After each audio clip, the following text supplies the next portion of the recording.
Okay, we start our session today with recitation of Umul Kitab Al-Fatihah. Okay, so for today's session, Huzaifi will present first, followed by the feedback from me, and then we follow with the Hani presentation, and then I will be give feedback lah after that. Bismillahirrahmanirrahim. Assalamualaikum warahmatullahi wabarakatuh. My name is Huzaifi and I will present my game against Faiz.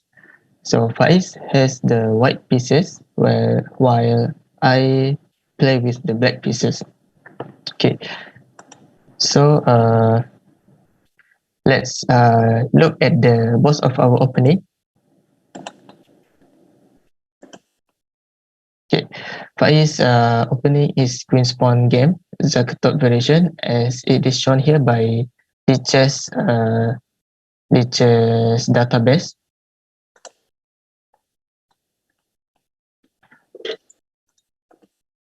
Okay, so far it looks very normal. It looks like nothing is happening because it is still in the opening. Okay. So here in this moment, I decided to move my knight piece twice, which is against the rules of the opening. For me, after watching this game again, I think that this knight move here is a little bit unnecessary because it is better for me to just develop my other knight. Okay, my point of moving knight to e4 square is just to put pressure on this knight here because this knight on f3 is pinned by the bishop, so it cannot move. So if white is not careful, then then the queen is can be captured. So that is simply my plan to just put pressure. Okay, so we continue on with the game. Okay, Faiz move his white queen on the b3 square. This is a good move because not only it is a developing move, it provides a white king to castle on the queen side or long castle, but it also release the knight from the pin here. This knight is no longer pin, while at the same time it is threatening the pawn on b7. So my plan here, still if we saw this position, it is still like nothing is happening. So I made my first blunder here, queen to b6. So if you see at this position, it is not clear, not really not clear, but we feel that only this is threatened. So it is logical if we put our queen here, maybe here, but somehow this queen move to b6 is a blunder. So I would like to ask Brother Mio here? Yes, testing 1, 2, 3. Yes, I can hear you. So why does the queen move to b6 is a blunder?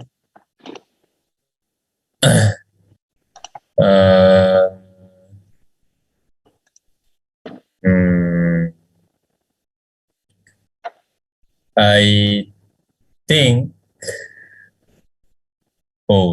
this is quite hard.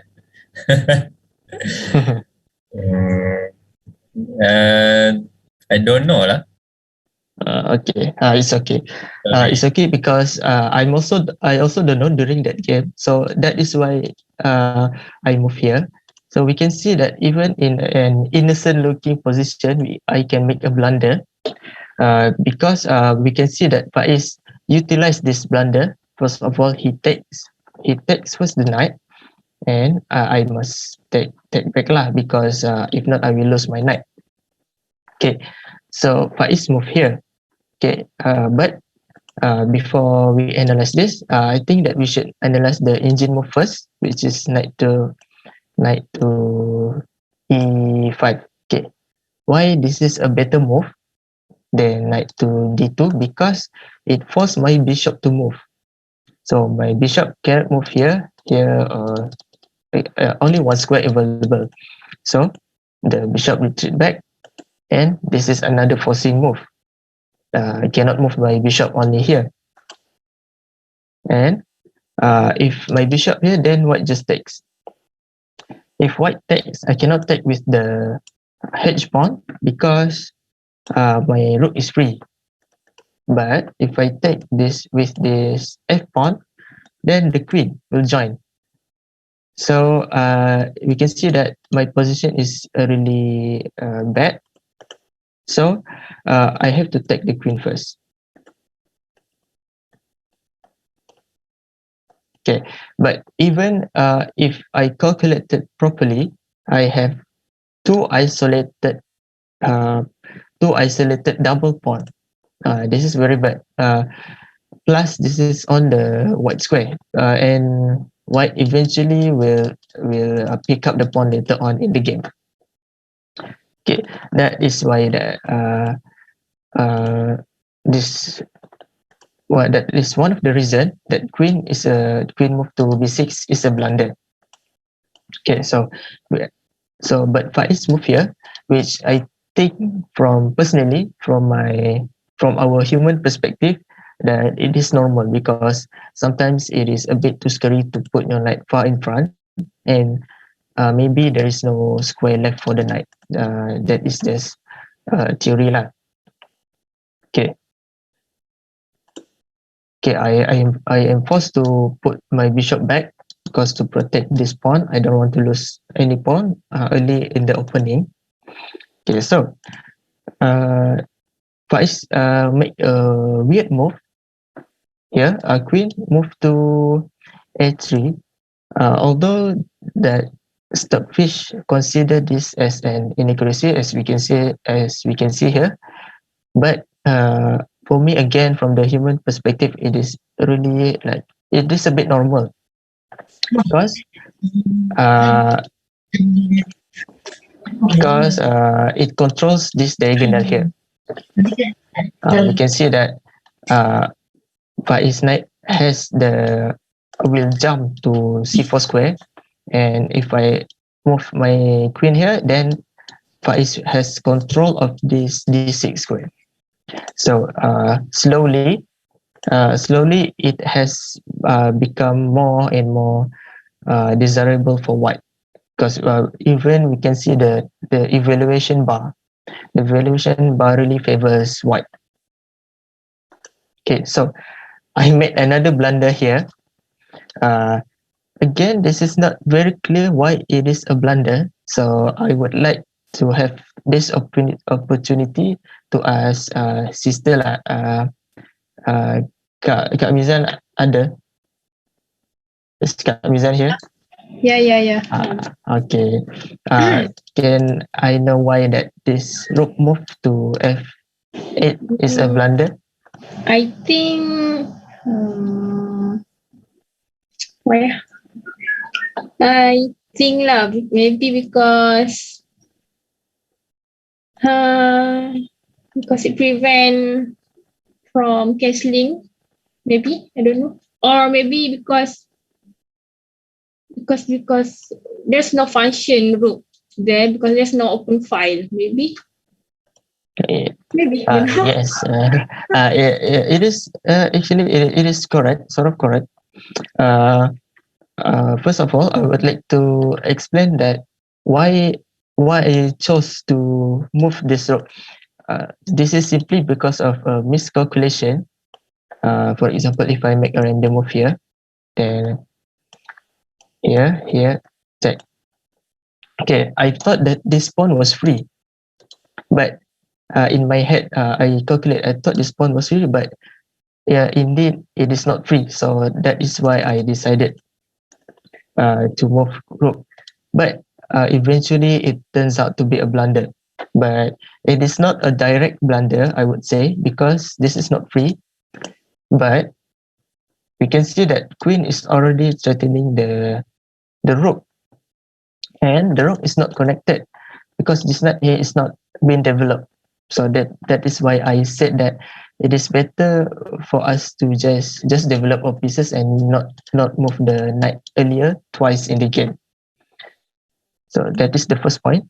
Queen is threatening, and knight is coming. Eventually, is coming to this square. This square is very favorable for white. Okay, so let's move on with the game. Faiz continue with his plan, which is to attack here. I am forced to move my queen. Okay, here in this position, it is very dangerous if I make another blunder, not a blunder, but if I misplace the queen. So, for example, if I move my queen here, it looks okay, right? Without the engine. Of course, if we turn on the engine, it is easy to say that this move is wrong. But just for demonstration purposes, let's look at what happened if queen move here. If this queen is misplaced, so check. I cannot take because this is protected by the queen. Okay, so knight has king. My king has 3 moves, and either all of these moves are losing to me. For example, if I put my king up, then just take. I cannot take back because it has check. But if I move here or here, for example, if move king in front, then if the knight takes, then I take back, then this rook is free. So this is why that it is a blunder, because this rook is always targeted by the queen, and this rook is not connected by my other rook because this knight is not been developed again. Okay. Okay. So that is why I chose to move my queen here. I really have to be careful because you can see at the evaluation bar, white is really winning, and I am just surviving Faiz attack. Okay, so Faiz chose to check, and I move my king up. So in this position, if Faiz takes, then my rook is not free. At least it is not free, but still, this pawn is free. Okay. Okay, so but Faiz in the real game, Faiz takes my pawn on b7, which forces my queen to move. Okay, because this queen is threatened.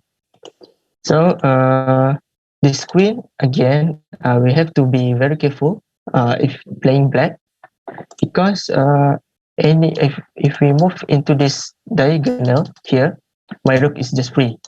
Okay, so only option is here, here, or here. But I chose to move my queen onto the e7 square just to control this square, because this square can be very annoying. I don't like if I move here, then this here maybe I don't really like this position. So I chose to move here. Okay, continue. First give a check, and I just go back here. Check. Okay, now the bishop has been developed, and only now on move 17. Now it's the only time that my knight is developed, and it is taken and just with a check on my king. Okay, so again I have to be very careful. If I move here, d8 or b8, king to b8, then my pawn is free. Then I don't like to give any more pawn, so that is I move up, because there is no threat of queen here, because there is no threat yet. There is no sort of like immediate losing threat. So that is why we have to calculate carefully in this position. But in the real game, Faiz move queen to a5 check.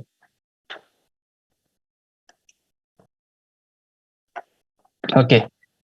I decided to move back because I'm hoping that if Faiz a repeated move, then it will be draw.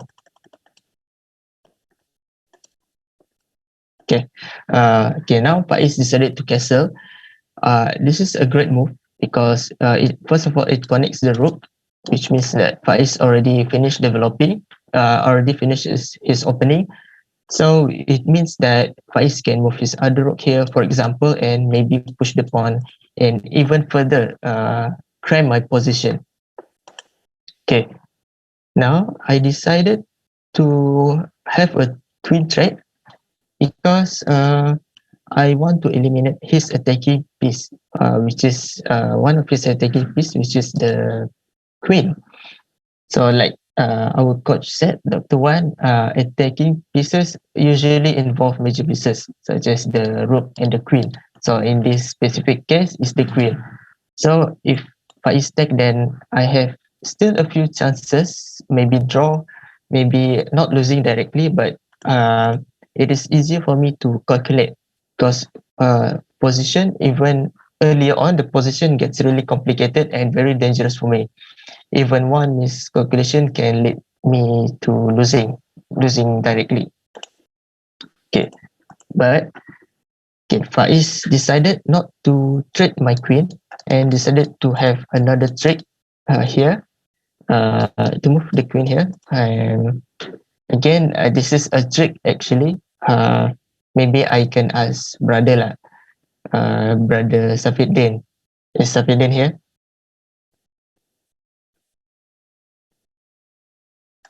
No. Maybe sister Nurul here. Yes. Okay. So what is the threat of what is the reason that White chose to bring his queen back to A3? What is the threat?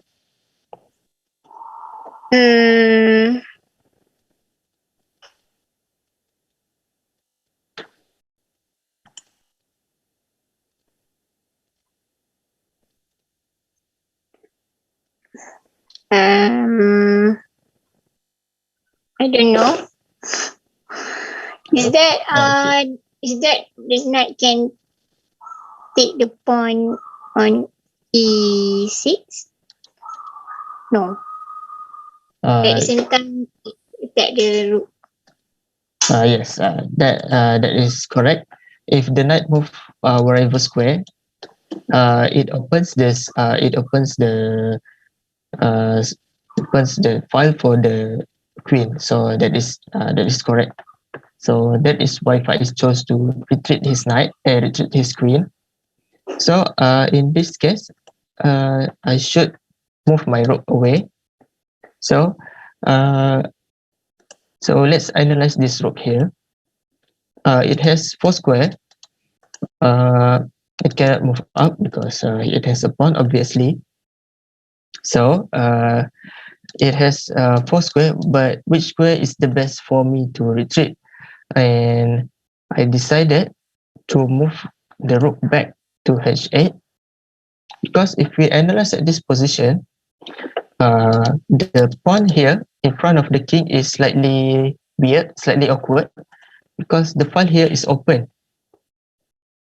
All right, because if we see, if this pawn here is gone, then I have if there is no pawn here, if we just imagine that there is no pawn, then there is one file that is dominated by my rook. And if also this pawn is gone, then my queen also is eyeing the h2 square. So I have, fortunately, luckily, I have a very straightforward plan, which is to just eliminate this pawn here, this pawn on h7, and this pawn on g3. So my plan is just to push, because White has no current threats right now. His knight is controlling this square, but there is no check. There is a check, but there is no immediate losing threat. So that is my plan lah. Okay, so Faiz move his b4 pawn, and I continue on with my plan, which is h5. Okay, Faiz move further up, b5. I chose. Okay, this is an inaccuracy because White can move here. This is a really big threat for White. Yeah, this is a really good strategy for White because it forces me to take an action. I cannot just ignore and push my pawn. It forces me to make a move. So Let's analyze this move. Of course, I cannot take here because yeah, this is free rook. But if I move the queen, like I move here, okay lah. Okay, I move queen to d8, and my king is forked. So I have to take with the queen. But if I take with the queen, Faiz can bring his other rook here. Here, his rook, either one of his rook is threatening move because yeah, he can bring his other rook and he can threaten me. However, if we look back at this game, Faiz decided to push his pawn, which it is inaccuracy, although the engine doesn't say it is it is not an accuracy. It is straightforward, threatening my bishop. But as our coach said again, I am not obliged to take. I am not. I can just ignore it. In this case, which I do ignore, and I decided to sacrifice my bishop because if we calculate it, any move that is made by white, for example, if he takes my bishop, okay, we can see the evaluation bar suddenly rise up, like not equal but favors black. All of a sudden, black is winning because if I take here and king take, then just checkmate. It is a checkmate. Although I have sacrificed my bishop, but it doesn't matter if you win. Okay, no matter what move, I will just take it. So this is a critical moment for me, and I would like to ask this again. This opportunity to ask someone. Who is it? I ask Dr. Wan lah. What is the best move for white? For white, huh? For white, maybe just push the what we call the pound, the B pound forward. Just push that. That is precisely the correct answer. Yes, because again, it forces me to take an action. If you move here, I already explained. Oh, can you guys hear me? Okay. Okay. So if you move, I already explained that I have to take here, then Faiz can take, bring his other rook. So it is a precise answer by our coach. But unfortunately, Faiz made a blunder because maybe he's in a time pressure, 5 minutes 6 seconds, and I have 4 minutes 42 seconds, which actually both of us starts to like calculate more vigorously and not very accurate.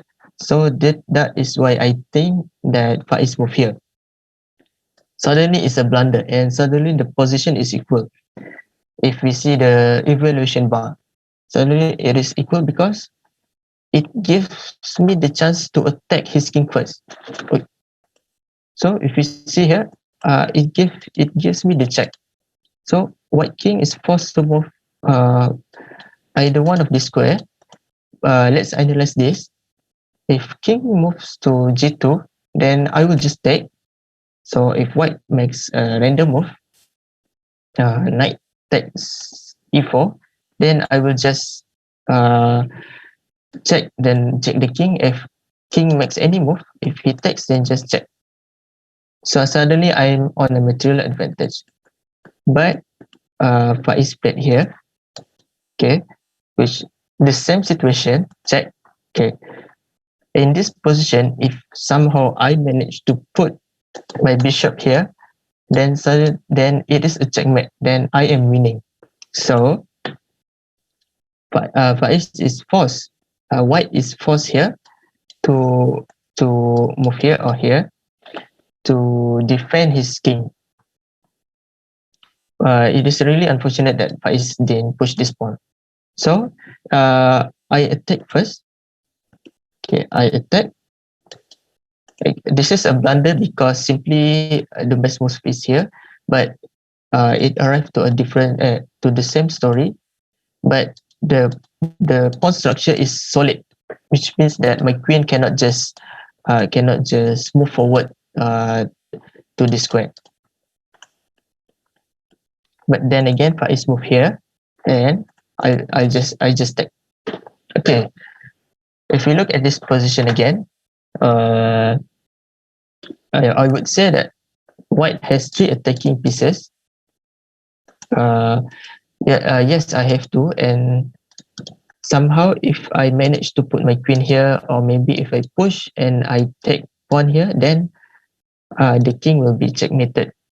So that is my plan. But from the human eye, from the human perspective, white also has a scary attacking chances. Even with a piece down, a major piece down. Right now, I have 3 major pieces, 2 rooks and 1 queen, and Faiz only have 1 rook. Okay. So Faiz.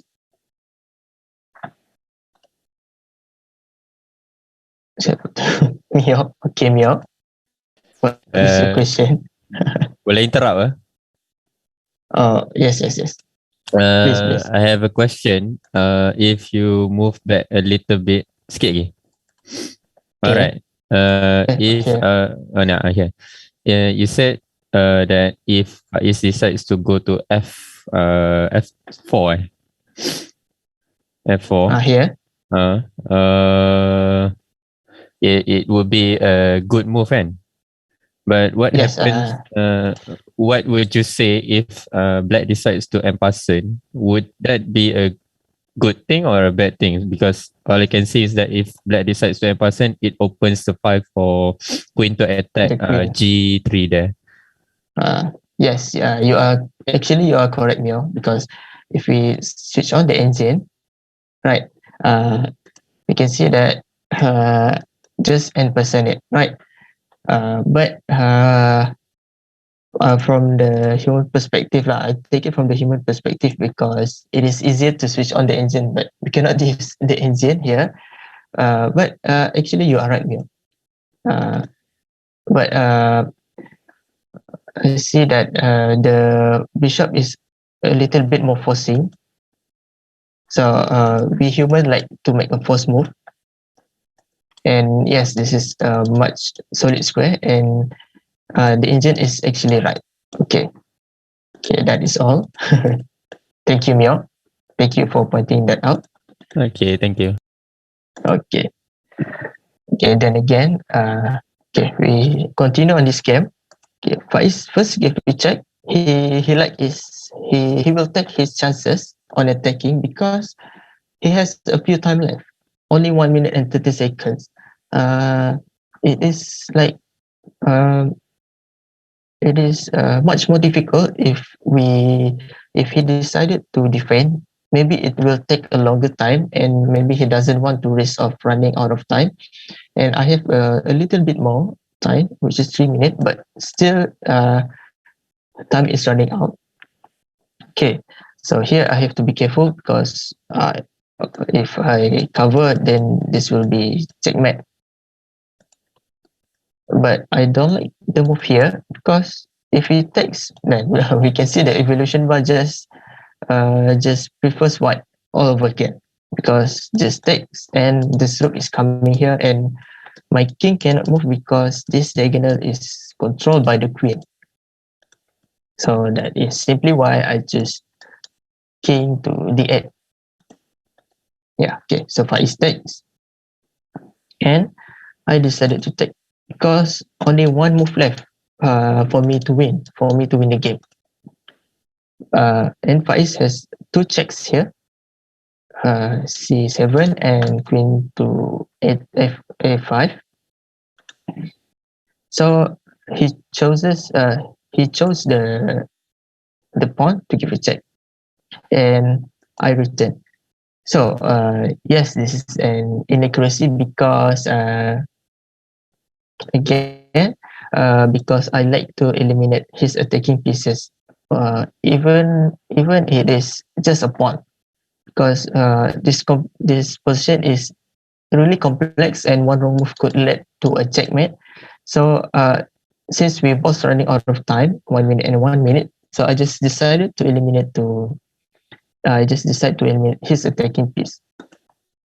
Okay, now Faiz bring his rook, and I also bring my own rook. Then just to protect this square, because if I make a random move, then this is like okay. No matter lah. He will bring his rook here. Okay, so Faiz check, and now I decided to run away.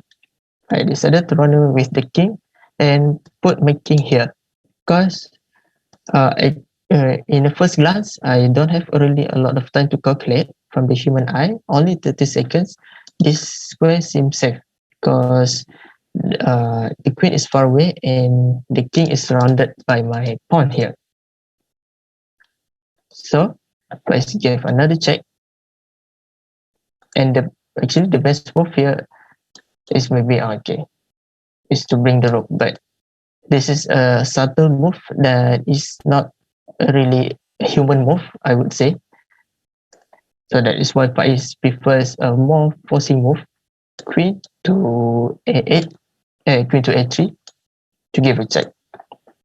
And then I achieve my plan, which is to move my king to a safe square. And I think there is no check here. Yeah, there is no check. Even queen move here gave me one more tempo move. Okay. So, Faiz take here and takes. Okay. I sacrifice my rook because I would just want to eliminate his pieces. But if he decided to take with the queen, here, king takes. Yes, I am still winning, but it will take me a lot more time to win, I think, because logically the time here is really running out. Both of us has fewer than 30 seconds to think. So I just eliminate. But Faiz takes with the rook. So since the rook is not protecting the back rank, this is the back rank. So I just push my pawn and sacrifice my queen. It's not really a sacrifice because if he takes, then then checkmate. So Faiz move here. The last defending move for white actually is a great move because it covers this square and it also covers this square, which means I cannot just check here because the queen is protecting it. But I simply just take because the queen is forced to take because it is checked, and just push. So I managed to win the game despite my horrible position. So there are a few lessons here that I would like to share. First of all, follow the opening rules. Just move the knight here. For me, yes, the stockfish doesn't recognize this as an inaccuracy, but for us amateurs, just follow the opening rules. Okay, and please study your opening because even for me and Mio, it is not clear why this is a mistake. But it turns out that it is a blunder, not an inaccuracy, but actually a blunder. Because we can see here, then I make another blunder. You can see that my position, because of the queen here, my position gets worse. See, the position Faiz is really attacking. So the third lesson. Okay, third lesson is to have a plan. First of all, look at your opponent's game and find its weakness. Not really weakness, but find the weird thing about your opponent's king, which in my case is the 3 pawn here. This is a double pawn.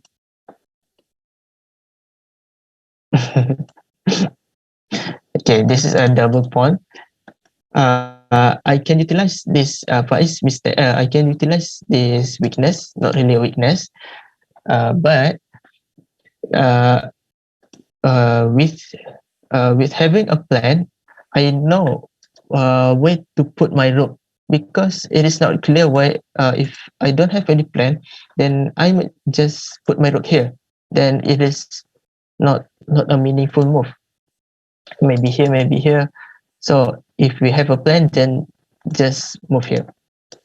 So stick to the plan and hope for the best.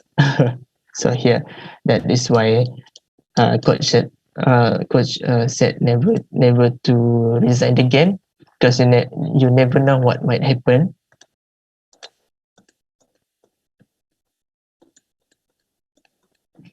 Okay, so eventually I managed to hold the attack and alhamdulillah win the game. Okay, so now this is my feedback on Faiz and Huzaifi game. So we can see now, if you look here, in the game, during the presentation, Huzaifi said Stockfish give this as the name for the opening as a Zukatot opening. But normally, Zukatot, when we talk about Zukatot is something like this. When you have, let me insert null move first. The Zukatot is basically when a white play something like this. So this is as a Zukatot lah, a proper Zukatot. Zukatot variation. Not really Zukatot. This is Kole. Zukatot is normally Zukatot. You have this. You have sort of like this bishop somehow here. Okay, so the opening is not just like, because this still we call it like queen pawn opening or whatsoever. It can be London. It can be anything lah. Okay, so let's go to the game. Okay, so bishop g4, c3, e6. So now white adopt sort of like this London system. We can call it like a London system, more or less. So white play knight d2 and black goes challenging this bishop on the f4. And here bishop goes to g3. So Faiz, Huzaifi take on g3, which normally not many people will do it lah, because when you give this, when you take on the g3, you have this white having this what we call open file. But in this case, we don't say that this is blunder, because if you look at the black king and also white king, both of them doesn't have place that is safe for the castling. Because if the black castle on this king side, then you have this rook, white rook, ready to attack. And but on top of that, for the reserve, oppositely, I mean, from white perspective also, he cannot also really castling on the king side or on the queen side, because the pawn structure is already compromised. So normally here in this position, normally both black and white will be sort of like waiting, play a waiting move.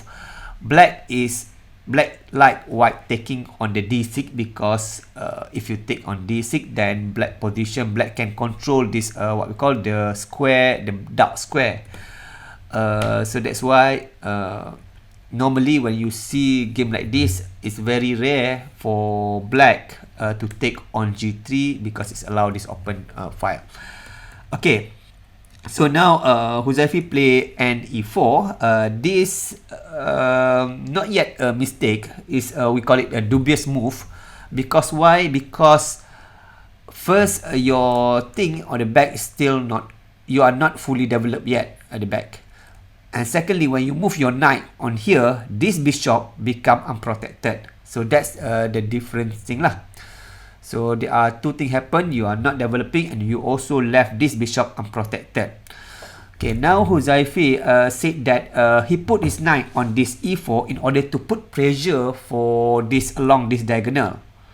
But if you think about it, if let's say now white make any move and then black take this knight, it's not like this knight will take this thing. I mean, why just take with the queen? It's not like the pressure. I mean, nothing. This knight is always be protected by this pawn, so the pawn can always take. So the idea of putting this knight on the e4 in order to give pressure to white is not really right lah. It's the more better what we call reason for you put the knight on this d4 in order to sort of like dominating the center lah by trying to play f4 later on. But in this case, this knight to e4 is not really recommended because of your other piece, in the red now, is not really developed. So that's the ni lah. And then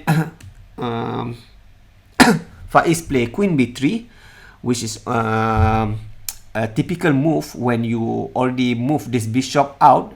A typical move that you can see in London, in any what we call in any opening that the bishop going out from the what we call the c1, then the queen always come here lah. Okay, the difference between this and the Slav, okay, or in the London, if you see London, if you see the proper London, like this, I think, like this, and then like this, and then you have something like, proper London, maybe like this, and then like this, and then like this, and then you have what we call, I think like this, like this, and then you have something like this, let's say like this kah? I don't remember lah. This thing, no, this not London. This, how London ada? Suddenly I forgot this thing, and then this thing, let's say this thing, and then you have this thing, okay, the proper London, okay, and then you have something like this, and then you maybe put like this, and then you have somehow maybe put your queen here. Okay, in proper London, you normally see this queen move somewhere here and so on. The difference between this and the game is that here you see this bishop still there. The bishop still on the c1, not on this, what we call on the square. Okay, and also this knight already get developed, so it's prevent this to become something scary lah. So that's the difference. Using the idea in different opening is okay, but you need to understand that every position need to be treated specifically depending on the position itself. It might seem the opening might seem similar, but if let's say there are just one difference, then that can make all the difference lah. I mean, meaning that maybe this one position you have this pawn already moved to, like for example the h6, that one difference can change the evaluation lah. So back to the game, you go here, okay. So here this thing is a blunder because of first this what we call this bishop is unprotected. The reason why this unprotected because this knight already moved to the e4. That's one thing. And another thing, the reason why this is blunder is because by moving the queen going to b6, you left this what we call this square unprotected. Okay, so at least now, at least somehow, if white take, white always have this intermezzo to this d6 to giving a check. So when you do that, then you get this the king cannot castle, so that's itself already a progress for white lah. So that's the reason why this queen b6 is blunder. First, it left this important square there, and also because of this knight already on e4, you can have this somehow this knight can suddenly go here and attacking this bishop on the g4. Okay. So the best thing here is that instead of queen b6, okay, it's much better for black to just take on the take on this d2, okay, take on d2 and the position will be equal lah, okay, because you can just take and the position is equal. Plus white already have this half open 5, so black also have a difficulty whether deciding whether to castle on the king side or not. Okay, so in this position Faiz take on the d4. As I said, this knight, even now if let's say this queen take on this b3, you have this intermezzo and at least the king cannot castle lah. So that's one good thing about you have this intermezzo move there. Okay, take d4 and then you take on e4. Okay, so if you take by bishop, then you still have this knight, the intermezzo move. Okay, and then you take this thing and then here you have this what we call this quite strong move lah, because you are threatening to check to take the queen by discover check, and also you threatening to take this what we call this bishop, so there are no piece loss lah. At least there are no piece loss and still white is in attacking. This diagonal attack here, meaning that putting your queen along the king, this thing, this quite strong lah. This quite strong. Same as you can see in the game where white put the queen on this a3, preventing the any castling from happen by black lah. So that's one of the typical idea. So that if what if let's say black take by bishop, so you always have this intermezzo. And why you can get this intermezzo? Because the queen doesn't protect this square anymore.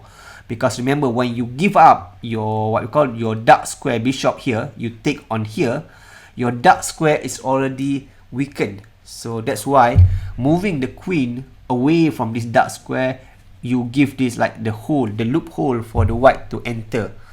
Okay, so but in the game Huzaifi take with the pawn, and then the knight goes back to the d2.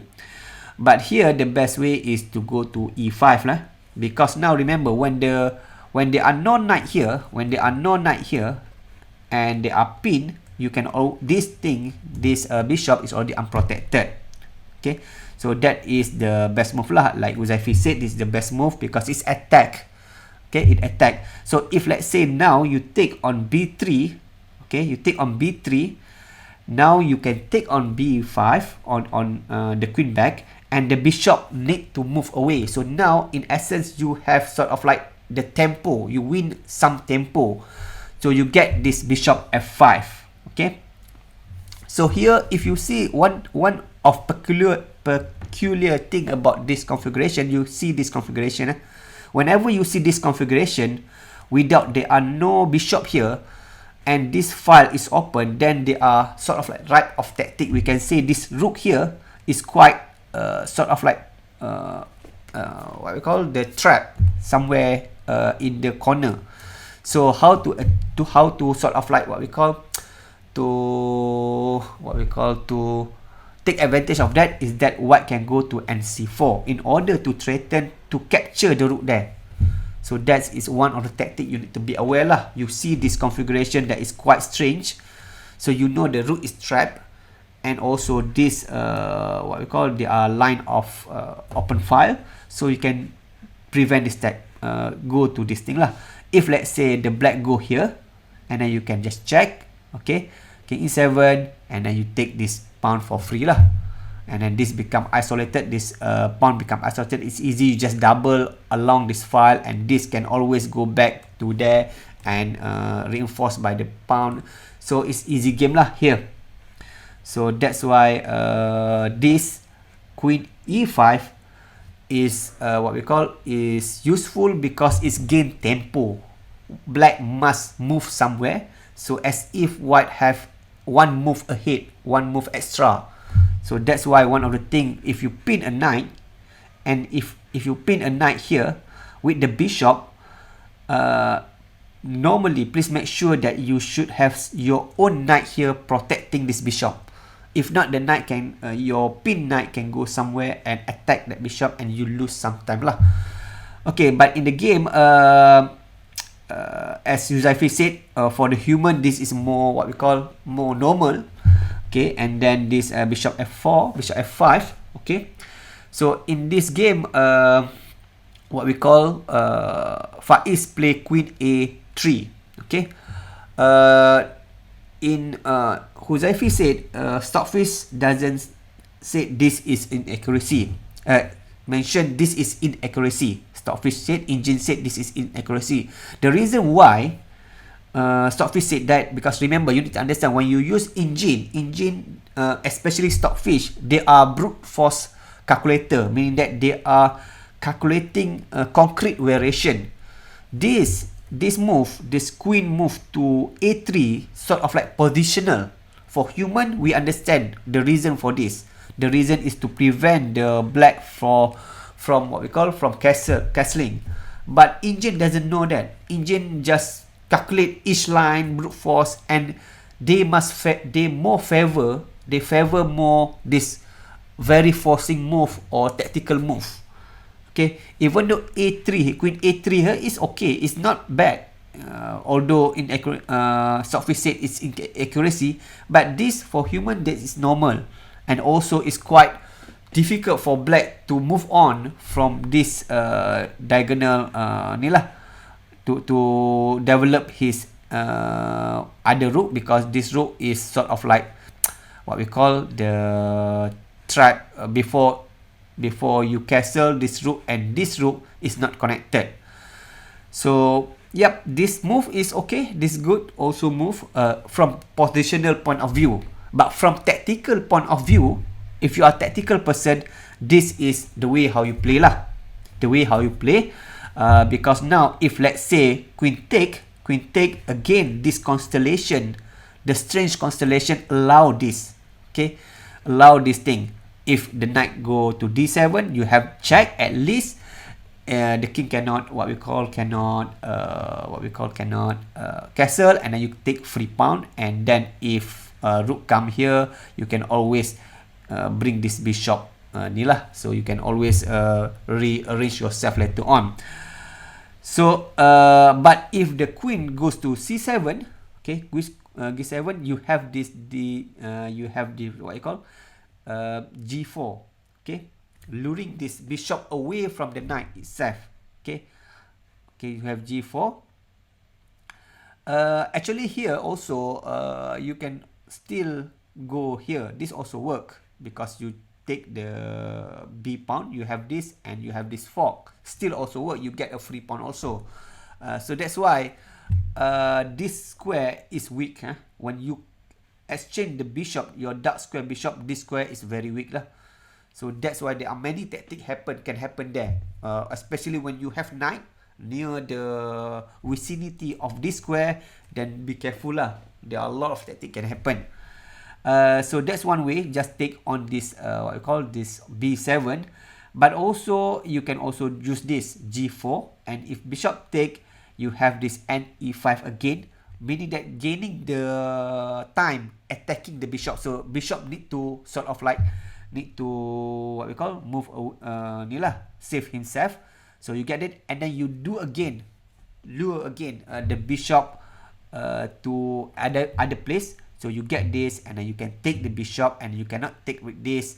You need to take with the pawn, and like Huzaifi said, now the queen enter the thing, and then this pawn also is not protected, and so on lah. So there are a lot of ni lah. You let's say you do this, and then you can always take, and then now you have what, 1 2 3 4 5 6 7. You have 1 2 3 4 5 6 7 pawn over 7 pawn.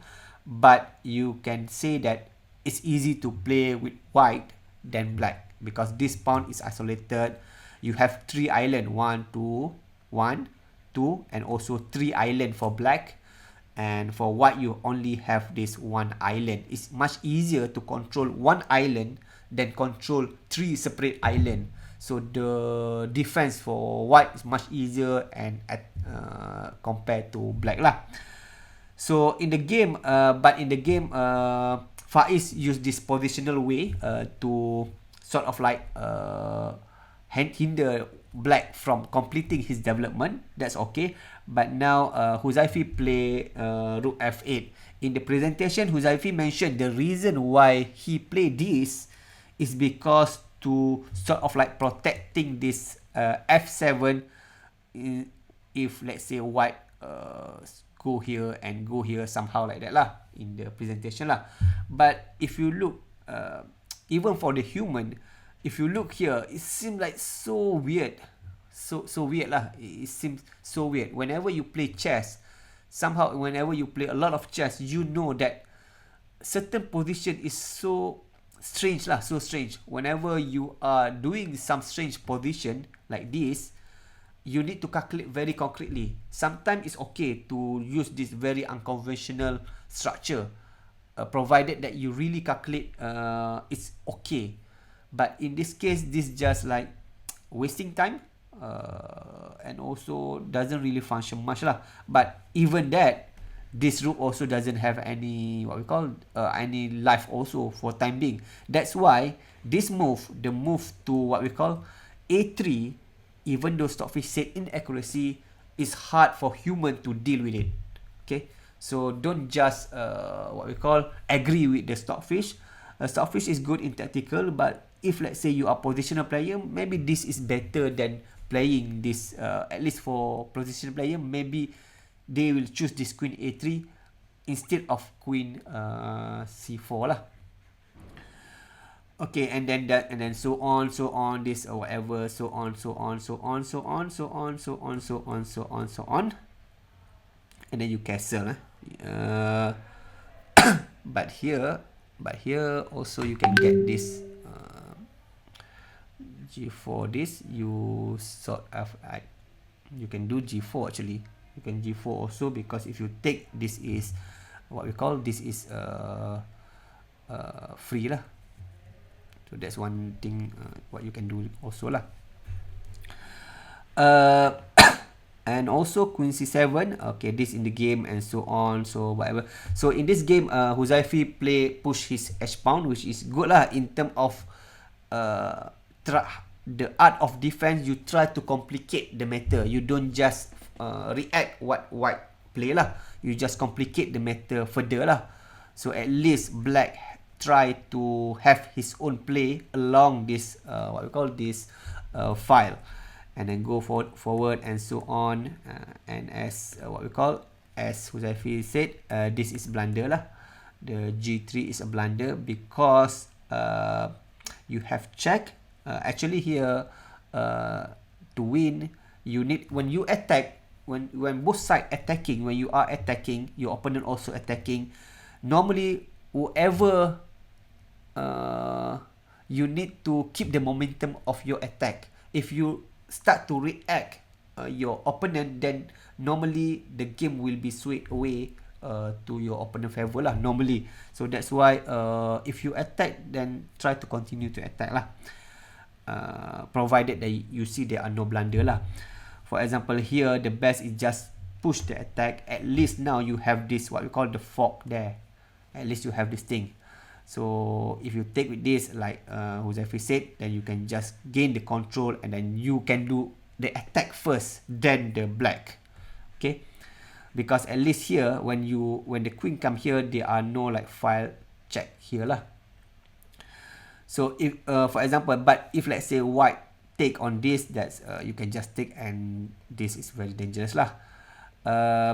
If you take on f5, also dangerous, because you have this check here and checkmate here also. So that's why you need to use white need to use his own trump also. I mean that to continue the attack first before black land his own attack. So you play g3 and then h2. So actually this also not making the thing draw, because king can go here, because the reason now, if let's say black take here, the knight here, the knight can take there. At least if you check here, this can go up somewhere, and you cannot just win. You cannot, it's not easily win lah. You can, I mean this, you can just protect. You take that, then you take that. I mean no, you can check first. You can check and maybe checkmate first, I think. With this thing, you can, yeah, you can do here lah. So there are no mat lah. You can take, even though you get the rook, but yeah, still it's just a rook. But still you okay lah. But maybe they are saving way lah. But at least now this bishop cannot go here. Okay, at least now the bishop cannot go here because you can just take lah. That's one thing. If here you can play this, but you need to defend lah. Or you can just go here. This much dangerous lah, I think. Because you allow the queening. Maybe you go here, and then at least you need to defend the thing. At least it is more manageable now because the white also have this check and so on lah. Because the king is quite safe here, provided there are no open diagonal here. So that's the only thing white need to take care lah. Because black king also not really doing anything, and also this rook also doesn't do anything on the a7. Okay, so that's why it's much better to go to g2 to prevent this square than to go to king h1, because if you go here, then you take this, and then this already threaten the checkmate there. Okay, and then as the thing, then the rest now is doesn't work lah, because you already lost down the exchange. You already have what we call 1-2. You have rook, and white only have rook and knight, while black have these two rook. So it just basically it's just winning lah for black now. So I think that's it from me. What you can see, as Huzaifi said, when you have this losing position, don't what we call, when you have this sort of like losing position, it's not really clear. I mean, it's easy when you have a engine, it's easy to say it's losing, but when you play, it's hard to say this is losing yet. So when you are in this difficult situation, you need to create your own what we call your own opportunity. For example, Huzaifi here play with this h5 and do something, and at the end Huzaifi won by checkmate because of this h pawn, the danger of this h pawn. Okay, the innocent looking pawn here going upward until getting helping the checkmating the queen lah, the king. So I think that's it from me for the Huzaifi game. So let's now go for Hani game. Assalamualaikum warahmatullahi wabarakatuh. My name is Hani binti Safri. Today I will be presenting about the game between me and Faiz, me as white and Faiz as black. First of all, I just want to say that I will not explain every move here in this game because there are some moves that I don't know the reason. But if you have something to ask or add, you can just say it. We will try to discuss about it. Okay, let's start. I play d4. I play Catalan opening. And when I move c4, Faiz decided to take this pawn. So it turned out to be open variation, Catalan opening. Okay. I move knight e5. Okay, the reason is because when Faiz move queen d7, I think that maybe Faiz plan to move the bishop on h3 to exchange my bishop on g2 because this is the active bishop. So I move the e9, knight to e5 because I want to threatening the queen, and I want to open the diagonal for this bishop. And actually, I hope that Faiz will take this knight, and I will take back, and the knight will go somewhere. I want to exchange the queen. Okay, and in this game, Faiz take this knight, and I take back. In this position, I got the double point, but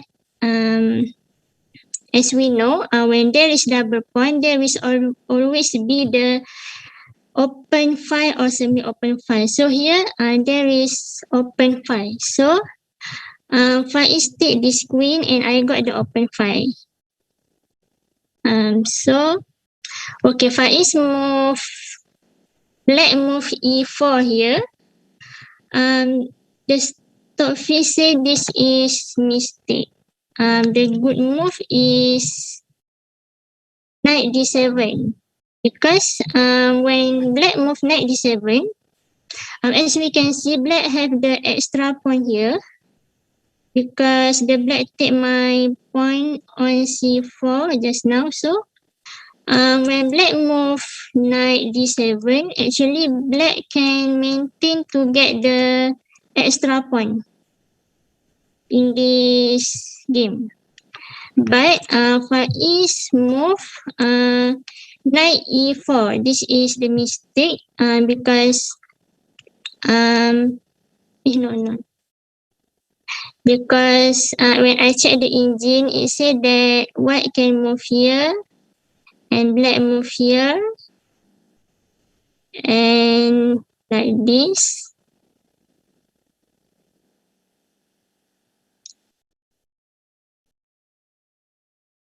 Okay.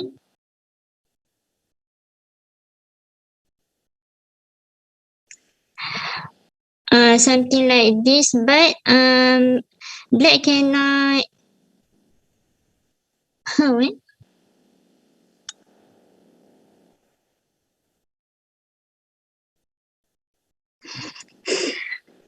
Okay, but if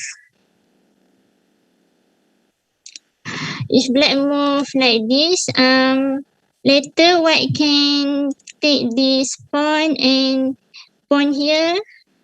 So black cannot maintain to get the extra point.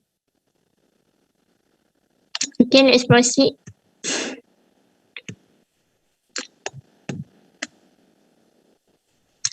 Okay, I want to explain this move. The reason why I move knight a3.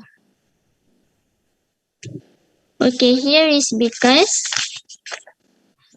even knight a3 is not control a lot of square or something like that. But my plan is to attack this pawn on c4 and I want to move this knight to b5 if I can, because I think that I can returning this pawn and checkmate like that. But Faiz move c3, I move here and he defend this pawn, so I cannot proceed with my plan. So I take knight take c3.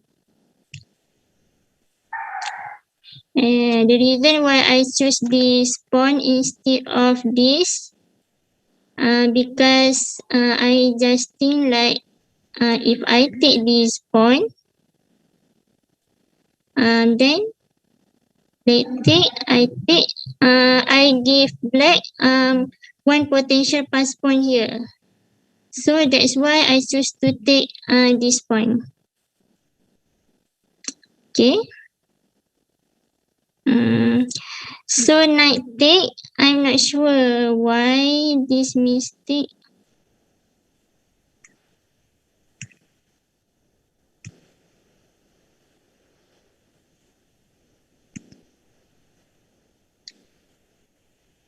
Okay, I move a4 because my plan is I want to move a5 after this to exchange the pawn so I can active my rook. That's my plan.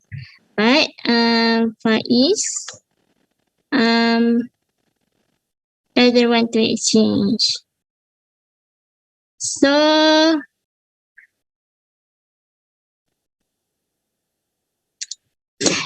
I have a question here because at At that time, I move rook A B1, and this is blunder for me.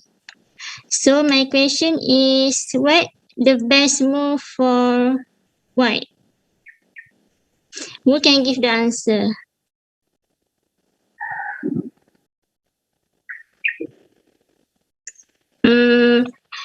Kak Mizan, can you answer?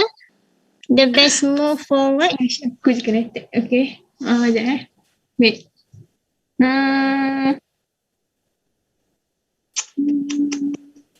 Sekejap. Wait.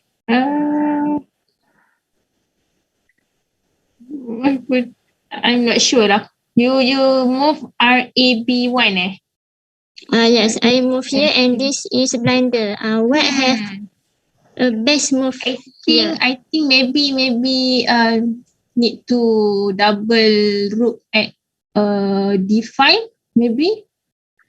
I'm not sure. That's the idea lah. Maybe. I give the clue that's about sacrifice the piece. Sacrifice. Yes. Bishop Can I takes. try? Okay, Vijay. Bishop takes in. Silakan Kak Mizan. Okay. I think I maybe saw the engine. Bishop to B6. Okay, it's true. Bishop to B6.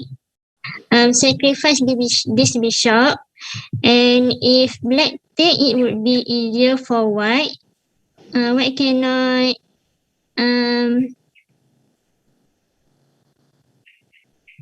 white can go to her pass point here, but if black doesn't take its move here, then white just take this, black take, and then white got the pass point, and it's hard for black to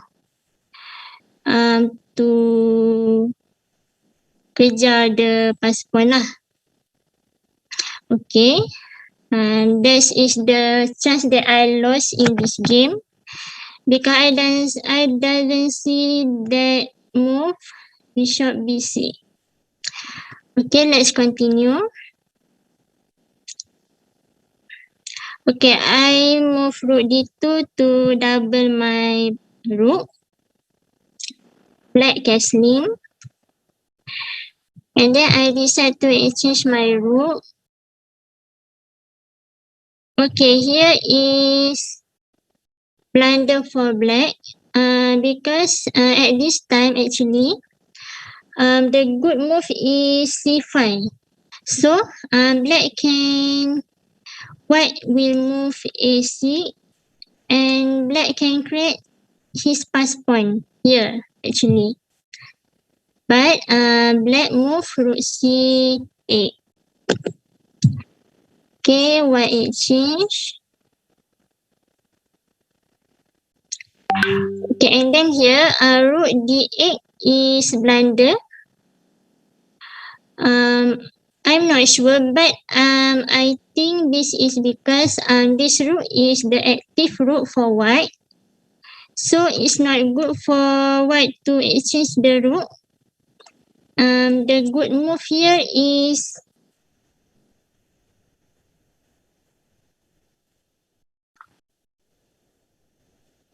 A6, push the pass point.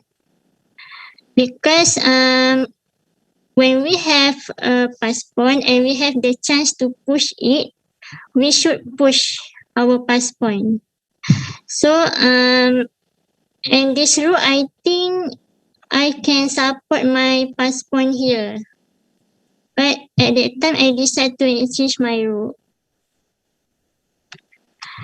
Then black take.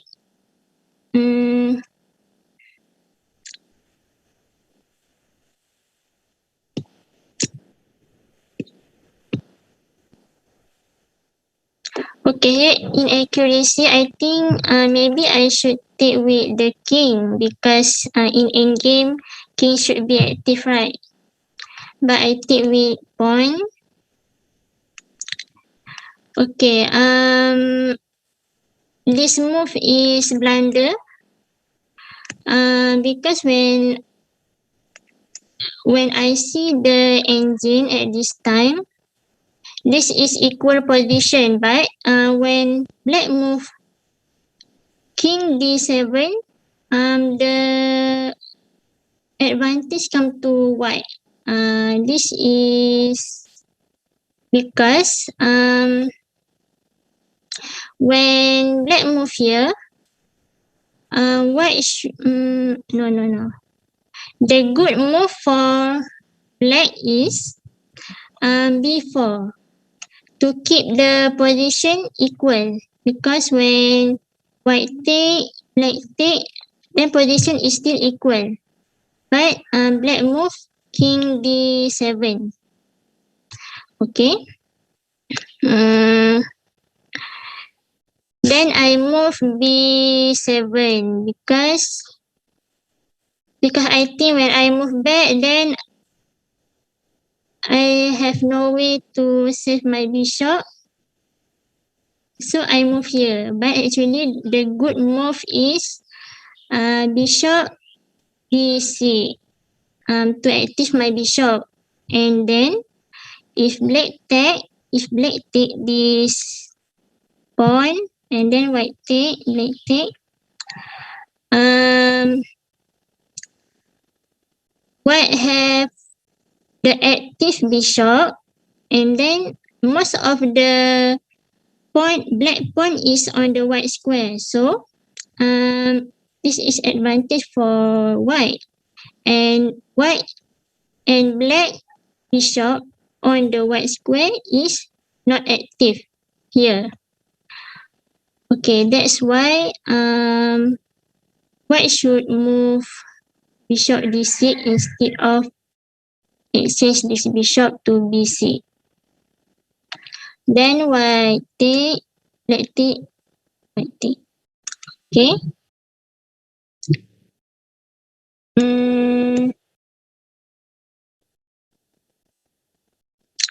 Okay, this is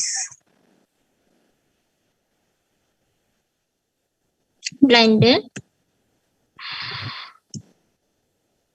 Actually, and in this game, I just move like this until draw, because I don't know. I have the idea to move this actually, but I think if he go here, then I think my bishop is die. I just think like that.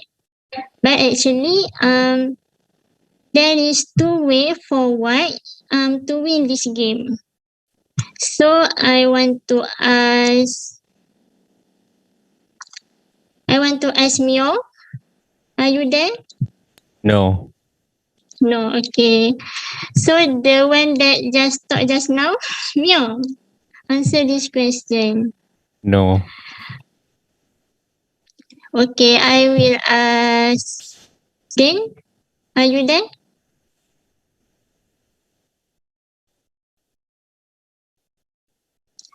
Okay lah, I will ask Faiz. What is the best move for white to win this game? Let's move.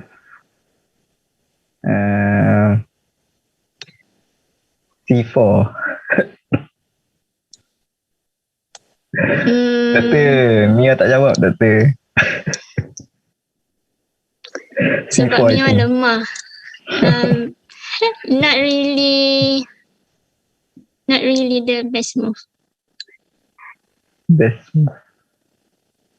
Pusing balik king. C2, B3, B4.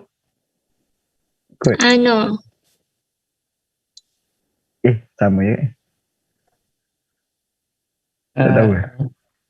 King to d4. Yes, king to d4. Actually, when black move here, either white take or white move back, white can win actually. If white take, black takes, then just take here and white can move this pawn and if here and white go back, this white take. Kalau C4 tu draw Yang tadi. C4. Sekejap.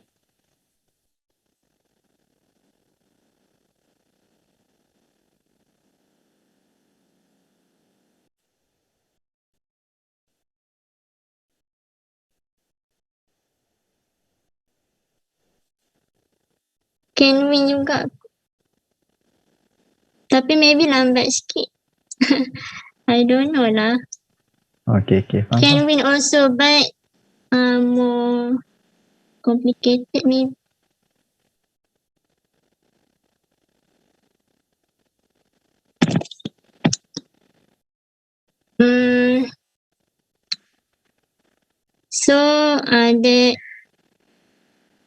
So my explanation end here. So I think the lesson I got from the game with Faiz is I think we should evaluate our pieces, the good pieces, the bad pieces, the active pieces. So we should not exchange our active pieces with opponent like that. And if we have a pass pawn, we should push it. And in the game, please think the best move, because I think I have missed a lot of best move in this game and even in the other game also. That's all for me. Okay, so this is my feedback on Hani games. So you can see the Hani said this is a Catalan, but it's not really a Catalan lah, because it's Catalan setup, more or less Catalan setup for white, but for black, this is not really a Catalan style, because even black take here, okay, this is not open Catalan, because in Catalan this bishop still on this c8, so that's one of the difference. Okay, as I said in the previous class, that when black play this nc6 is sort of like hinder this pawn from getting out, okay, and that pawn c5 move is one of the liberating move for what we call for black to ease his position lah. But still, okay, in Catalan is different.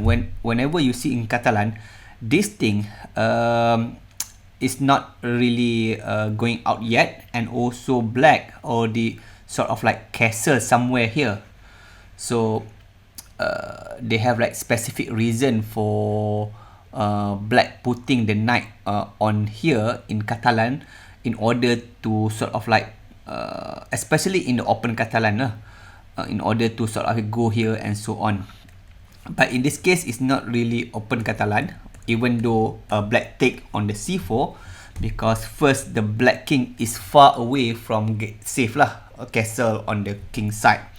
Okay, then this d take c4 is quite a dubious move, because why? Because now compare with the real Catalan, you can see that this pawn is really weak lah. This pawn is really weak because there are no what we call no bishop to capture it, and also there are certain trick here if let's say if black doesn't careful lah. So that's one thing that make a difference. So, and also it's really early for white for black to release the center. This what we call the move d takes c4, we call it releasing the center. If you see now, before taking on the c4, this square is protected by this pawn. Okay, so once you take on the c4, now you allow this move to happen somewhere in the what we call in the middle game later on. Not now lah, but at least it give what an option to create a perfect center, the ideal center. And if you look here, even here, you already have white have this pawn majority in the center. You have 2 versus 1 here. Okay, in the center you have white versus black. White have 2 versus black only 1. In most case, this is not really a problem. Not really problem like in Sicilian. You always see this thing.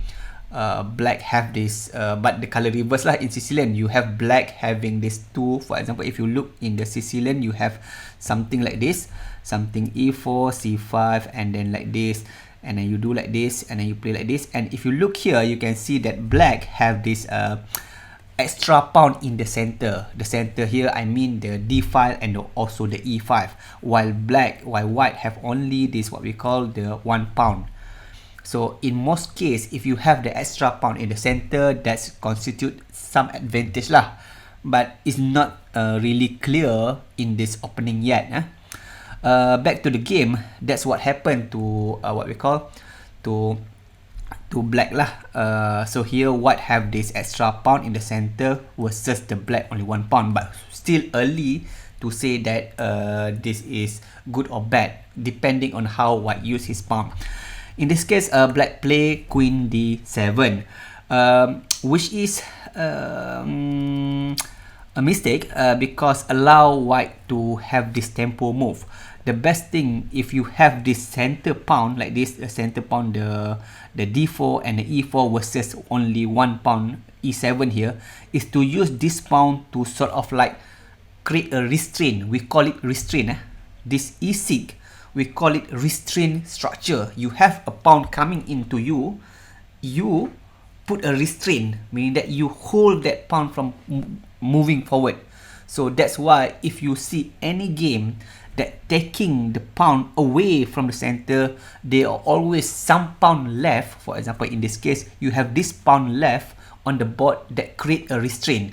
You can also see this when you see this what we call, you can see this also in what we call in the in this what we call in this Karukan. For example, if white play like this, you have this restraint. This also the restraint position. It restrain this pawn from moving forward in French and also in other opening lah. So that's what we call the restraint.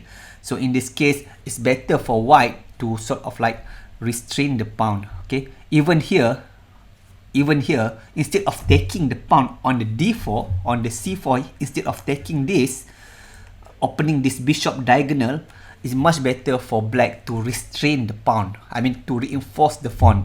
So this what we call when you sort of like when you put e6 here, we call it black doesn't surrender the center. The term here, surrendering the center. When you take, you already surrender your center. So in order not to surrender the center is to put a reinforcement, put the reinforcement there. If let's say white take, then still you don't allow this pawn to be moved on the center. Okay, so that's the idea. Even though now still you have the white have this 2 pawn versus 1 pawn, but this position is much easier for black to defend because you have this pawn on d5, on what we call on d5, preventing from refraining the white to move e4, claiming the center. Okay, but in this case, okay, after you take on the c4, black play queen d7, and then white play and e5. Okay, this okay, but also this also okay, attacking the pawn lah. So both move is still okay, but from human perspective, this is much more forcing lah. Because now if this take, then you have this diagonal open and so on. And also now the knight here is attacking the queen. So black need to do something lah. Okay. So black take and this take. So this pawn in this game, this pawn is very annoying. It's very annoying for black. They going deep into the black position. So here black can go what I call queen knight g4 and so on, allowing this what we call this thing, and still you can what we call, you can go there and then you still can take that thing lah. Okay, but if let's say going there, so let's say if white protect the pawn instead of taking on the b pawn b7, white protect this pawn, then black can just castle and sort of consolidate lah. At least he move his king to the safety and also protecting this bishop from what we call from attacking the b7. So that's one thing if white taking the time to protect this e4 e5 pawn. Okay, in this game both black exchange the queen. Okay, so and white take back the queen. Okay, if you stop here and look at this position, we can say white is better than black because of few reasons. First is because white e pawn here, this white e pawn is already deep in black position, plus now this e pawn currently attacking the knight, so you can say that white have some time, extra time here. So this pawn creates sort of like cramping effect compared to this black pawn on the c4. So this 2 pawn is different. Okay, this pawn, this c4 pawn here is lie along this open file, so the white rook can always go here and attacking the pawn. But compared to this pawn, the white pawn on the e4 here, in the green one here, so you can see this pawn is not under any open file, so it's more difficult for black to sort of like gang up around this pawn. Okay, and another reason why this position is better than white is that white is better developed lah. If you look here, this position here, if you look this position for black bishop and rook and even the king is still not developed. So that's one of the one of the perk why black is better lah in this position. So in this case, black go to e4, it's much better to go to g4, but still is not still white is better here lah, because if you take here, you go here, you have this intermediate check. Okay, you have this intermediate check, and then you need to sort of like ni lah, still black white is winning here lah. So the better move is to go to d7 in order to sort of like, if let's say now bishop take on this b7, if you black goes to b8, at least now there are no check. Of course, it's still difficult to play as black now, but at least black can survive a little bit lah, because now black have this intermediate move, rook b6 attacking the bishop. If the bishop go back to sort of what we call g2, at least now there are no pin across this, what we call across this diagonal. So at least this knight can go somewhere else and just take the on this. So that's one thing. And also this rook also can make some lift around this, what we call around this file, the 6th rank, along this rank, and make his chance also against the white king. So that's why ND7 is better, because not only it prevent this diagonal, close this diagonal, it also sort of like attacking this the what we call this pawn. Okay, so in this game Faiz play ne4, and then you have na3. In the presentation, Hani said that this na3 doesn't control a lot of center, a lot of square, which is true. But remember, in the chess, it's not yes, going knight to the rim, this is what we call the rim, to the corner, putting knight to the rim is not really good, but remember, that's only general what we call general recommendation. Everything in chess must be concrete. Every position have their own, what we call, own nuance. So if let's say your knight goes to this a3, looks ugly but it serves some purpose, then be it. For example, the knight go here, the purpose is just to take there, then it's be it. Even though it's ugly there, it have some purpose.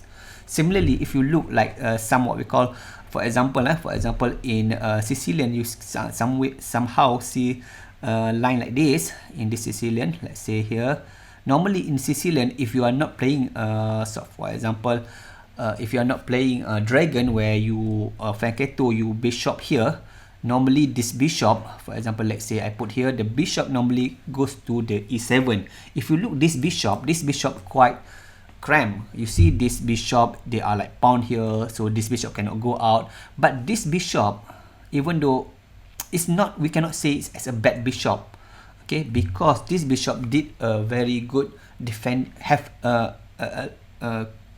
very good, very important defending purpose. Defend as a defender lah, as a important purpose as a defender for this pawn lah, because this pawn prevent this square to be taken by white. So similar in the game, let's say as you see in the game here, let me put here like this knight. Even though it seems like bad, but it serves some purpose, important purpose. In this case, the knight have a clear purpose to take on the c4. Now Hani play Faiz play c3 and Hani play this nice move knight g4, threatening the mat on this c7. So that's why the rook need to go to c8 and then knight take and take and take. Okay, and then you have c6. Okay, so in this position, we can say that the position already cleared. So now it's time to come with the plan. What plan should be adopted? In the game, Hani push with the e4. But if you think here, when you play e4, it's not like black will stay there. The bishop will go somewhere back or save himself lah. This e4, even though seeing that it claim the center, but it do a little lah. It does a little job, because not on, yes, you may say that this what we call this let me move this, move this color first. Even though this e4 move seem like claim the center, you need to remember every pawn move, like Safidin said, can create a weakness. In this case, this pawn move sort of like block this bishop. This bishop also doesn't work. You want to sort of like to make your opponent bishop misery. You want to restrict the movement of your opponent bishop here, but at the same time you need to remember your own bishop also here, also at g2 not functioning, because your own pawn block that bishop. So in this kind of position, what plan should it play? If you see this bishop now suddenly blunted by this pawn there, so normally when you have this configuration, you want to increase this your bishop diagonal strength lah. So one way to do that is to push this pawn here, attacking the base here. Okay, because if let's say you move the pawn on the a6 until to a6 here, if you take, or even if this pawn move, this pawn will be very weak lah. This pawn will become very weak, and now it's easy for the bishop to got this diagonal again lah. And also if you look here, this pawn here is isolated, so it's not have any function now. So why not just push the pawn, go forward and go up there to break this what we call this base for this c6 pawn. So this is what we call the minority attack in chess. You have this one pawn on the a2 here, attacking this 3 pawn, 1, 2 and 3. So this is what we call minority attack in chess.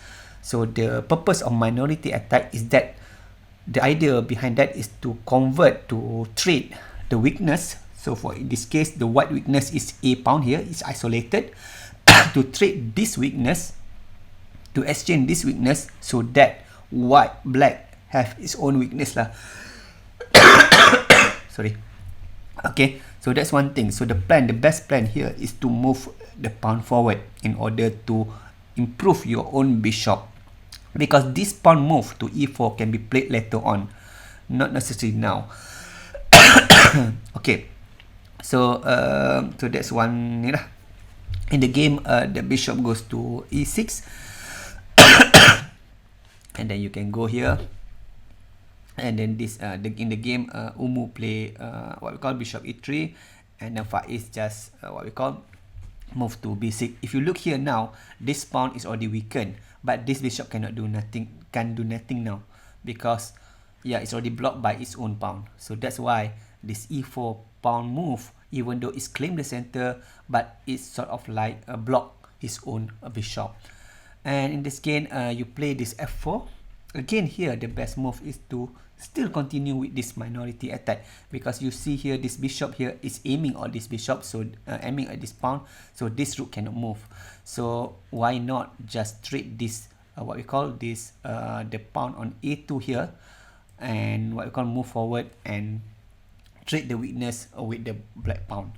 Okay, so the a pawn still recommended here lah. So in this move Hani play f4 and then g6, g4, c7, whatever, and so on, a5 and b5. Okay, so now in the explanation, in the presentation, Hani said yes, this is what we call the move that is she missed. But the problem now, the real question now is not about looking at the computer analysis and say, oh, I should win this easily because of this and that, because that is computer. In the real game, this is not easy to spot. In the real game, it's easy when you got engine with you. It's easy when you have engine with you analyzing together, and then it's easy. So the real question here is why you cannot see this during the game. That's how you analyze why I cannot see this move in the game. Not the question is not, oh, I missed this move because the engine said this and that. No, the real question is that why you missed this move during the game. So no matter how much promising your position now, from the engine perspective, this position is very promising. You get this straight immediate win here. But then if you cannot find it during the game, then it will be useless lah. If you find it after the game, after the analysis, then it's more or less useless lah. It's good for you, but for your learning, but then at the end of the day, what's more important is that your game itself. So you need to find in the game, okay? Or else you will keep making excuse, oh, I lost this game, but I should win because engine said this and that. Oh, I draw this game, I should win because engine said this and that. So there are no use. You are forever making excuse like that. So it's more important when you analyzing, you think, why I cannot find this in the what we call in the game itself. Why engine? Yeah, engine is the solution by engine is good, but why I cannot find it during the game itself? That's much more useful for you to improve lah. And then you try to slowly and find the pattern in your game and so on. So yes, the good move is bishop b6 according to engine, and of course it's a winning move because you cannot take this thing and then you go back.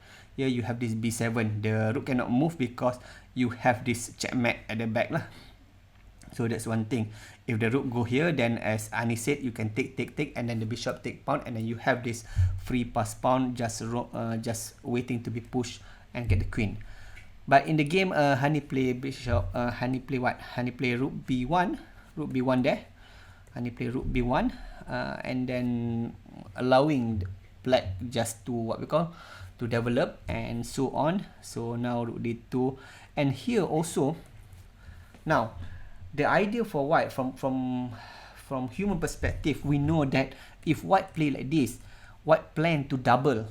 Yes, doubling the rook is one of the positional technique in chess. But you need to understand here, doubling here, even if you double here, even if you double here, we can say that black do nothing. Instead, you are instead in the game, yes.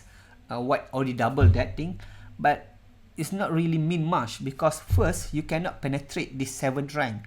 Normally when you double the rook, you want to penetrate this 7th rank because on the 7th rank you have this all the pawn, and if you have any checkmate, you go to this sorry, to the 8th rank. So but here this bishop on this what we call on the e6 controlling this what we call this 7th rank, so you cannot really go to the 7th rank now or any near future lah. So doubling here is not really what we call it seems good in positional chess, but it doesn't serve purpose here. So in chess you need to play concrete what we call concrete. You need to come with the concrete plan lah, according to the position. In this position, instead of doubling, much better you go to bishop f1, because this bishop doesn't do anything. Much better, you need to come to plan. You need to sort of like improve your worst piece on the board. So the best go to f1, because now the idea is to push there, to push this, what we call, to push this pawn. Once this pawn take, then you can just go there, attack, and then this pawn will be weakened lah. So that's one the idea. Or you go to a6. Another idea is apart from bishop f1, you can also do a6. When you do a6, this is what we call fixing the weakness. Here, if let's say black able to push to the a6, now it's very difficult to take this pawn on this what we call a6 lah. So when you push to the a6 here, you already fix the pawn there. So this pawn cannot run away, meaning that this rook cannot move somewhere else lah, because or else this bishop will take on the a7. So we call this fixing the weakness. So in this position, there are two plans. What can do is to go to bishop f1 to break down this pawn structure, or to fix this weakness on the a7. In the game, white double and double, and you this and you do this, and you go to the head rank. Okay, it's nothing here. There are no checkmate or whatsoever. So just much better for you to just go back to this plan lah. So rook d8, and then you just rook c8. Actually here you give this blunder lah, because you give this pawn for free lah. Okay, so you just get the pawn for free. And then this already winning for white. F6 and so on. Rook d8. Okay, so this is basically a mistake lah, because white can just simply push the pawn. Okay, push the pawn, and then if let's say now the rook prevent the pawn from going forward, if you push again the pawn, and then after that only you what we call, you go at the back there. Okay, so now king f7, and then bishop c5. So if you look here, the position here, we call it, this is a position of, more or less we can call it zugzwang lah, meaning that any move that black do will worsen his position. If you see here, black cannot move anything. Not much black can do lah. Not much black can do. Okay. So that's why this a pawn, a5 to a7 straight, pushing the pass pawn, sort of like what we call sort of like restrict what black can do lah. So if you go there, you just push, and then you can just now the threat here is basically the rook want to go there, because if now the rook take, bishop take, and then this pawn will be queen lah. So here white what we call white do it early on, putting the rook here, because here black that is not obliged to eat, and if white eat there, then the bishop can eat, and this sort of like prevent the pawn from moving forward lah. So that's why if you have pass pawn, try to push it as soon as possible lah, without making that pawn ni lah lost lah. Okay, so you go there, rook d8 and so on, take this thing, rook d8, and then because of bishop c8, now the position is easy lah for black to defend now, because that pawn is difficult to move forward lah. So the white goes up and go here, go f7 here. So here the position here is already ni lah, is already what we call equal lah, because this pass pawn doesn't mean much anymore, because this rook, this bishop already protected this a6 square. So king whatever and so on. Okay, so bishop g4, there's nothing here. Okay, but here, okay, if you in the game black take on this e4, it much better for you to take, for white to take with the king. At least the king have somewhere to go. But if you take by what we call by the pawn, you can see now all the square here cannot be accessed by the king. You cannot. It's like a barrier there. The king cannot enter the what you call the white, the black camp. Okay, so that's one of the thing lah. So if you take with the king, at least you can move inside. Remember, this pawn, this bishop is sort of like limited in scope because it need always to look on this a6. Okay, so whenever you take pawn, you can please think how to capture, either capture with the pawn or capture with the king. Okay, and then whatever here. So here, bishop b6, not really good lah, because you can always go here. Remember, white doesn't oblige to eat. Black doesn't oblige to eat, so you eat, you lose lah. But if you go to bishop e7, then nothing can be done lah. The king cannot go inside and so on.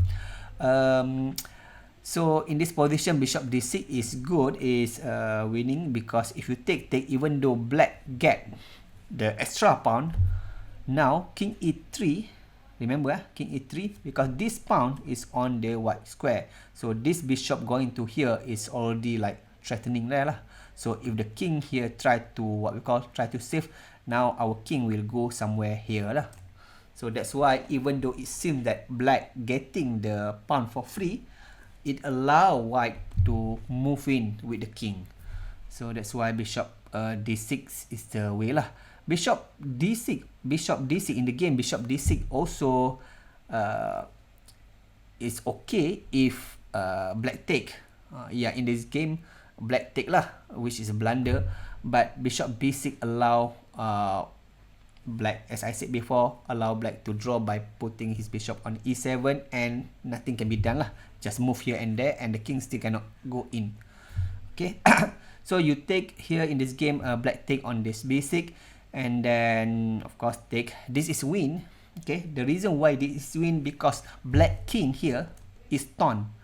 You remember, this pawn is not isolated, but at least easy to be attacked by this the white bishop, when white bishop go here.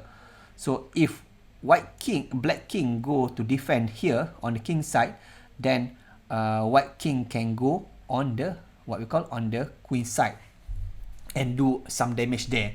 So the reason why this position is win is because black king is torn in terms of what to do.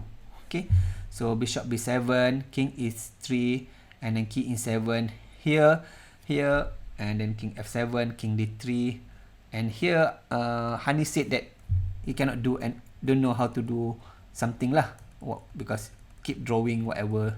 Because the reason why Hani feel that is because she afraid that if let's say he go like this, she go like this, she afraid that this check will cost his her a bishop. So if black take, even here still winning lah, because the king, but still difficult lah, still difficult to win. Not difficult, but yeah, the king can come in lah, the king can come in. But this one way to win. The most easy way to win is that even though you go check here, the king is not obliged to eat. You just go back. Remember, this pawn cannot move forward because of this bishop. If this bishop is exchanged by this bishop, then this pawn is free.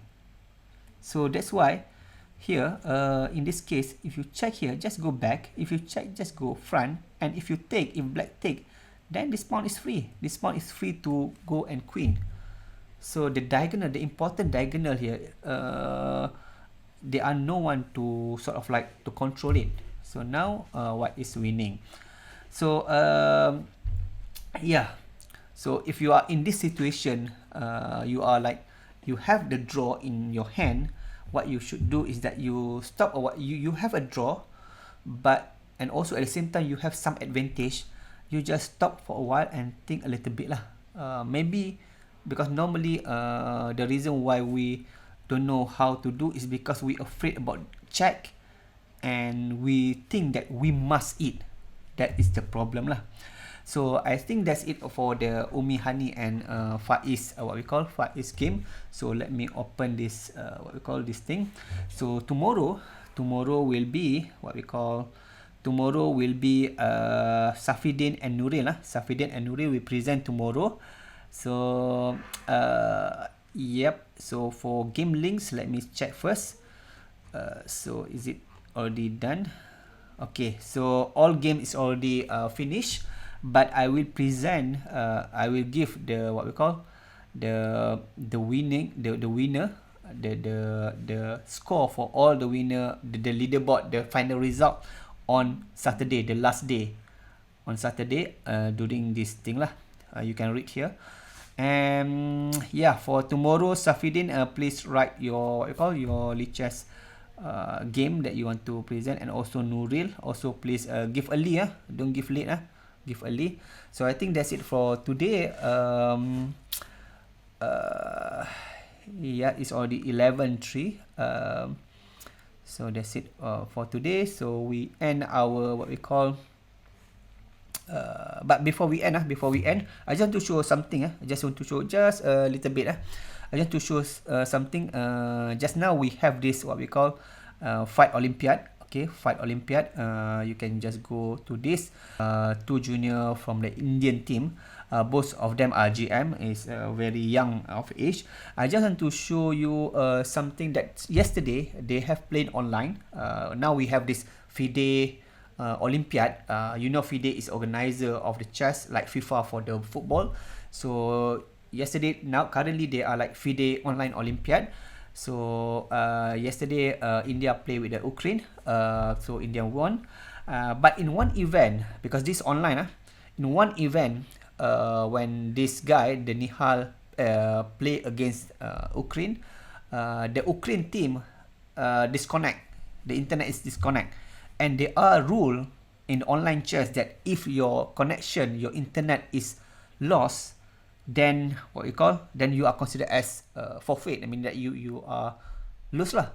So that's something that you need to ponder, because during the online game on next Monday, I think your game, Masum game, you need to make sure your internet is good, because if suddenly there are some disconnection in your internet, you will lose. Not only that, if you play in Masum Open, that's okay because you're individual.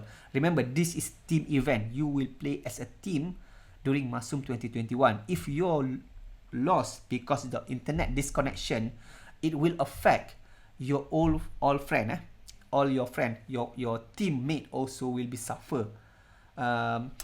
So if you look here,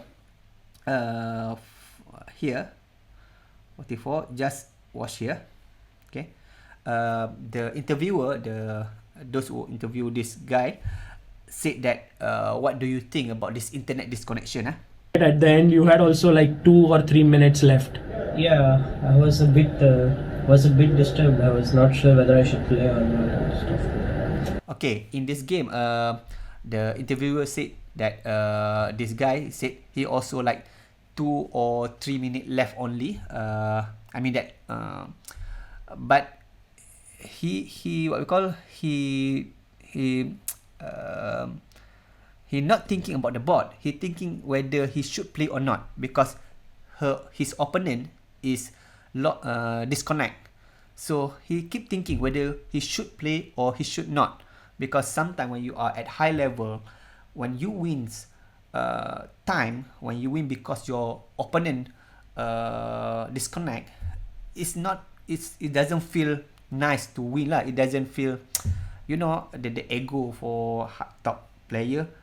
If you want to win, you want to win really ni lah, real winning lah. So this guy said that he not sure what to play, whether we want to continue or not. But then Yeah, I know. I was telling in the commentary that Nihal does not like these situations where opponent has very little time. You would rather prefer the other way. You have 2 minutes and no, not like that. But okay, like if it was an individual event, I would have surely offered it. So here was okay. What he said that if let's say the tournament is individual, he will offer the draw, because when you play in individual tournament, and even though it's online, if let's say your opponent is lose, disconnect, whatever, it's up to you. But when you play in team, like now, you are playing under university umbrella. If you, let's say your opponent is lost on this connection or whatever, just don't go draw, just win, okay? Because it's at the end of the day, it's a team event lah, okay? It's a team event, so any win is important, regardless you win by time or you win because your opponent disconnect, still consider as win. Don't just be like gentleman, oh I don't want to win like that. No, if you want to be gentleman, okay, if you are like in the individual tournament, but if you are in team tournament, your team take priority, okay? Don't do ni lah. Okay, so I think that's it for today. Okay, by the way, today India won yesterday, so today they will play against US. We have Nakamura and so on. So yeah, if you are interested, you can just Google FIDE Olympiad, this online Olympiad 2021. We don't have Olympic. Chess is not considered as sport as from the Olympic committee. So we have this online Olympiad every 2 years. So this year we have currently is happening. So if you want to see India play against the US, then you can just go to maybe not just based India. This today, I don't know which channel they will show, but what I like is that I like the commentary lah during the live. The commentary is ni lah. So Chess Base India is one of the channel that if you can subscribe. It's pretty good because it is quite lively lah. Okay, because Chess Base have two things. You have Chess Base, the normal Chess Base, and also you have Chess Base India. Okay, it's two Chess Base, but India they have their own ni lah. But I like to see this any feature, any clip video from the Chess Base India, because the way how they talk is much more easily understandable lah. Okay, if you have time, you can just check this channel lah, Chess Base India. Okay, I think that's it for today. Wait lah, let me make it bigger. So if there are no question, if you have question, then just WhatsApp me. Tomorrow Safidin and Nuril, please put the link on the selected game. And with that, we end our session today with a recitation of Tasbih Kafarah and Suratul As.